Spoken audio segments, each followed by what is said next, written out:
आज पूरे देश भर में वट सावित्री का पूजा किया जा रहा है। बड़ी धूमधाम से महिलाएं अपने पति की लंबी आयु और दीर्घायु होने की कामना को लेकर वट का पूजन कर रही हैं और सावित्री देवी का पूजन कर रही हैं, आराधना कर रही हैं।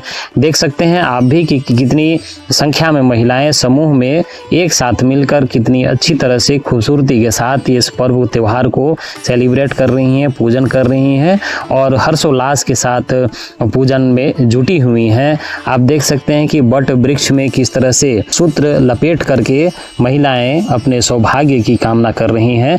108 बार परिक्रमा करके सावित्री देवी को खुश करने में लगी हैं, भगवान को खुश करने में लगी हैं। ये पर्व त्यौहार जैसा कि सभी जानते हैं कि ये सावित्री और सत्यवान से जुड़ी एक कथा है इसमें, जिसमें सावित्री अपने पति की लंबी आयु के लिए कठिन तपस्या करती हैं। उनको मालूम था कि उनके पति की आयु अल्पायु है, छीनायु के हैं और उनको एक दिन मरना है, ये पहले से तय था।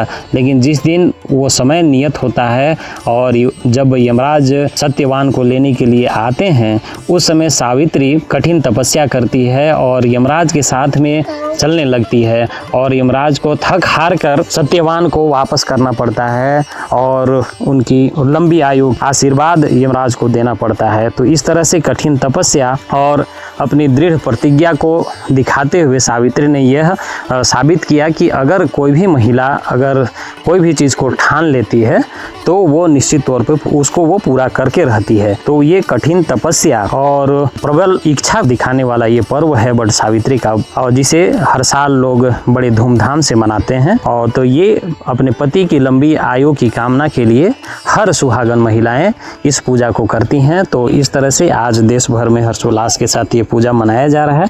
आप देख सकते हैं कितना खूबसूरत ये माहौल है जब महिलाएं एक साथ एक जगह जुटकर और समूह में ये पूजन करती हैं। तो एक तरह से देखिए ये सामूहिकता का पर्व है। जब लोग आज के समय में अकेले अकेले बढ़ चुके हैं, लोग अकेले में रहना पसंद कर रहे हैं, उस दौर में अगर एक साथ मिलकर अगर महिलाएं समूह बनाकर अगर पूजन करती हैं, सामूहिकता का पाठ पढ़ाता है, जो कि हमारी संस्कृति को दर्शाता है। हमारे देश में अलग अलग धर्म और समाज के लोग रहते हैं, फिर भी एक गुलदस्ते की तरह हम लोग हैं, जिसमें नाना किस्म के फूल सजे हुए रहते हैं। जिस तरह से एक गुलदस्ते में, उसी तरह हमारा देश है। यहाँ की संस्कृति, यहाँ का धर्म, यहाँ का पूजन पद्धति अनोखा है। तो ये भी उसका एक उदाहरण है।